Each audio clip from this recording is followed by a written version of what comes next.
साथियों, एक रिपोर्ट के अनुसार यह दावा किया जा रहा है कि ट्रंप भारत पर 500% टैरिफ लगा सकते हैं। लेकिन जरा सोचिए, अगर ट्रंप भारत पे 500% टैरिफ लगा देते हैं तो भारत का क्या होगा और भारत की अर्थव्यवस्था का क्या होगा।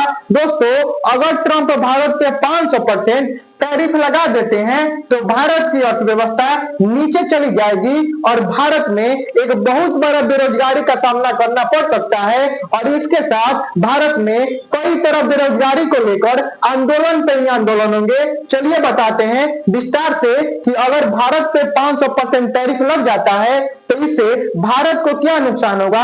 जैसे दोस्तों, मान लीजिए ये कोई प्रोडक्ट है और आपको पता ही है कि जो भारत है अमेरिका में दवाइयां भेजता है, कपड़े भेजता है और अनेक कई तरह के उत्पाद अमेरिका में भेजता है। लेकिन अगर ट्रंप 500% टैरिफ लगा देते हैं, जैसे मान लीजिए ये कोई प्रोडक्ट है, यह भारत ने अमेरिका को 100 रुपए में बेचा है, लेकिन अगर इस प्रोडक्ट पे अमेरिका 500% टैरिफ लगा देता है तो ये जो प्रोडक्ट है इसका दाम 100 रुपया है, लेकिन 500% टैरिफ लगने की वजह से यही प्रोडक्ट आपको 600 रुपए में मिलेगा।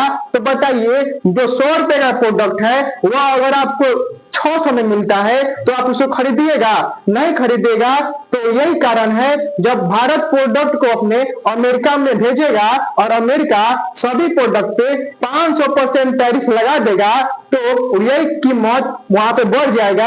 और जब कीमत बढ़ जाएगा तो भारत के प्रोडक्ट को अमेरिका में कोई नहीं खरीदेगा, और जब भारत के प्रोडक्ट को अमेरिका में कोई नहीं किनेगा तो भारत में बेरोजगारी आ जाएगी और भारत की अर्थव्यवस्था नीचे चली जाएगी। जैसे मान लीजिए भारत ने उस अमेरिका में प्रोडक्ट भेजा और जब इस प्रोडक्ट को वहां पे कोई खरीदेगा ही नहीं तो भारत की जितनी कंपनियां वहां पे हैं वह सभी डूब जाएगी और जितने वर्कर उसमें काम कर रहे हैं कंपनी में वो सभी बेरोजगार हो जाएंगे, इंप्लॉय बेरोजगार हो जाएंगे, मजदूर बेरोजगार हो जाएंगे। और जब ये बेरोजगार हो जाएंगे तो भारत को जो नफा आता है यानी जो लाभ आता है वह नहीं मिलेगा।